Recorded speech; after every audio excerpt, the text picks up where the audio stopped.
Rob, well, I was off for Christmas, but I'm back now, so it's time to go through all these things. You have sent me something special. Well, two special things. Two Navigators. They're cool. I had one. I sold it. I should have kept it. I was surprised. I listed it and somebody snapped it up in seconds. And I was like, why are they all fired up about this watch? And only later did I realize how cool and rare they are. Two watches. Very different. This is the one that you got off of eBay that has the spotty dial. I was not expecting the movement to look as nice as it does. Movement looked pretty nice, actually. And it's not running that badly. I expected, with seeing all the water damage inside on the dial and on the loom, that it would run more poorly, but it's running pretty well. I can't complain. It looks good. I mean, it's unrestored and it needs servicing, but look, it's clean. Almost no bead error. There's no snow or anything else like that. Relatively high numbers for an unrestored watch. You can see it had the bracelet on for a very long time. You can see the marks from the backs of the end pieces there.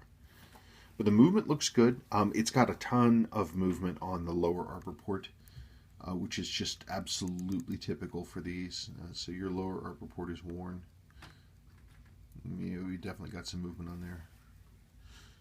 But generally, it's pretty good. So, but hang on. What I'm going to do now is I'm going to pull the numbers for the second one that you sent me. Hang on.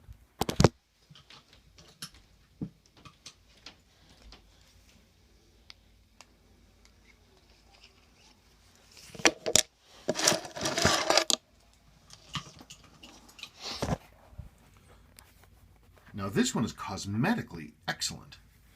I mean, really nice. I mean, the dial and the hands look beautiful, but it's not running particularly well. Not only that, it has some corrosion on the inside, which is weird. Not only does it have some corrosion, but the lower arbor port is so worn. Gosh darn it. The lower arbor port is so worn that it's actually worn down and into the brass. See that ring, that worn gold ring right there? That's because the lower arbor port is so worn that the entire mainspring barrel is tipping up in contact in the underside of the train bridge. That's how bad it is. Both of these watches are going to need arbor repair.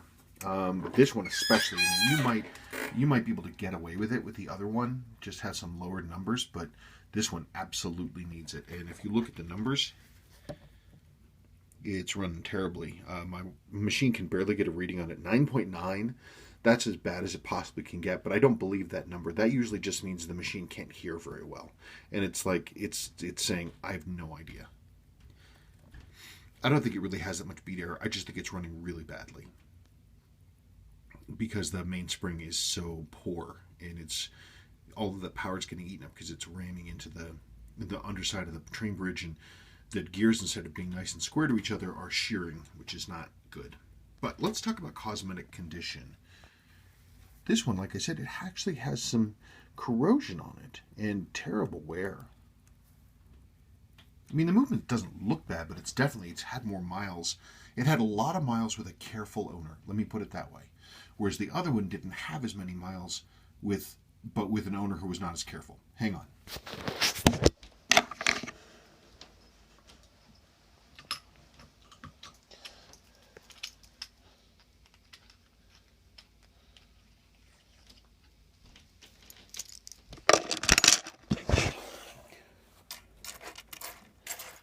So here are your two watches. Grayed out loom, spotty dial, water damage. But it runs pretty well. Good movement. This one, beautiful hands and dial, much better rotating ring, better case. I'm not 100% sure on the bracelet. The clasp is for a Seiko quartz. It's an SQ clasp. So I'm not 100% sure on this. I honestly, I've seen so few of these with the bracelets, I don't really know what they're supposed to have. I should know, but I don't. I don't really think about it because, again, I don't collect this particular model. Not that I advocate this. One could make one excellent example of this model, making the best out of both of these watches, but I don't typically like to do that. I like to keep watches original if I possibly can. So you had only talked about the one watch. We hadn't talked about two. So you need to tell me what it is I'm doing. They're both worth it. This one's going to need more extensive movement repair because it's got that really badly worn lower arbor port. But man, the hands and the dial are beautiful. The usual thing. They need all the usual stuff. They need seals. They need a case rebuild. They're going to need lower arbor port repair. Like I said, you could get away without doing the lower arbor port on this one.